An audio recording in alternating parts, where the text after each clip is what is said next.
आजादी का Amrit Mahotsav.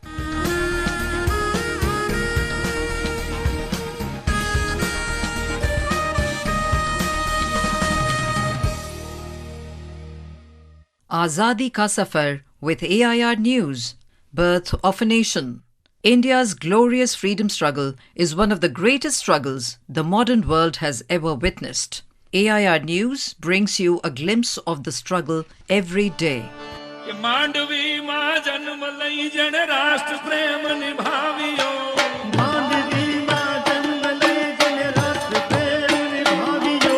Are bhanushali na sapute inqilab jagaviyo. Today is the birth anniversary of well-known freedom fighter and revolutionary Shyamji Krishna Varma. He was born on the 4th of October 1857 in Mandvi, a port town in the formerly princely state of Kutch in Gujarat. After completing his schooling in Mumbai, he studied at Balliol College in Oxford. In 1881, the then Secretary of State for India sent him to represent the learning of his country at the Berlin Congress of Orientalists.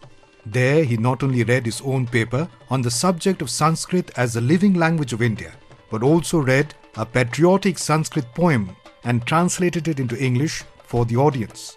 In 1885, he returned to India and enrolled himself as an advocate of the Mumbai High Court and started his practice. During his stay in India, Shyamji was very much impressed with Lokmanya Bal Gangadhar Tilak. He initiated a very friendly relationship with Tilak, which inspired him to the Nationalist Movement. Shyamji settled in London after his return to England in 1897. In 1905, he was barred from practicing law by London's Inner Temple on charges of sedition for writing against the colonial government. Varma was posthumously reinstated by the Inner Temple in 2015 after the Inn's governing council noted that it did not receive an entirely fair hearing. He founded the Indian Home Rule Society in London in 1905, which was aimed at promoting self-rule in British India. He also founded the India House in London in the same year, which was a base of revolutionary activities against the British rule. Varma edited the monthly Indian Sociologist, an organ of freedom and of political, social and religious reform. In 1914, Varma moved to Geneva and spent the rest of his life there. Shyamji Krishna Varma died on March 30, 1930, with the wish that his ashes be returned to his motherland after it has attained freedom. In August 2003, Gujarat Chief Minister Narendra Modi went to Switzerland and got back the ashes of Shyamji Krishna Varma and his wife.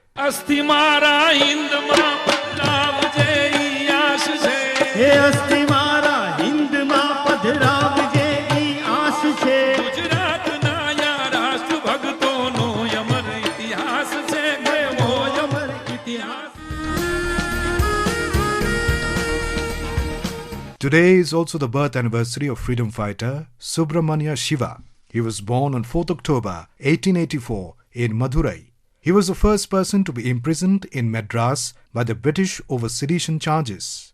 Shiva was one of the greatest nationalists of the Tilak era. Shiva persuaded many young men to join the freedom movement by establishing Dharma Paripalan Samaj.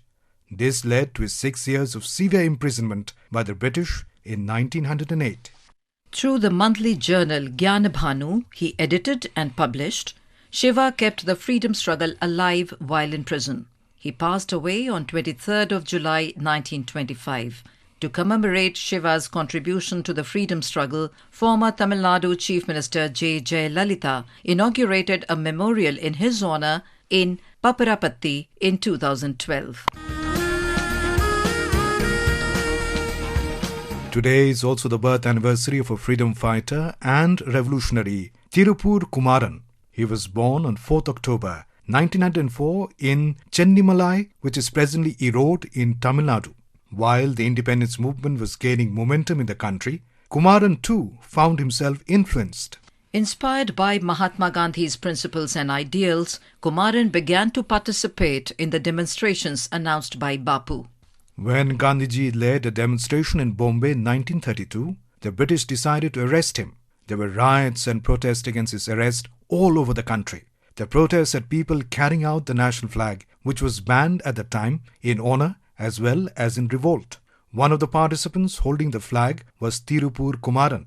When the British police started lathi charge on the protesters, Kumaran did not leave the premises. The cops thrashed the protesters, including Kumaran, who fell but did not let the flag touch the ground. The 27-year-old freedom fighter succumbed to his injuries on 11th January 1932. That brings us to the end of this episode of Azadi Ka Safar with AIR News. See you in the next episode tomorrow.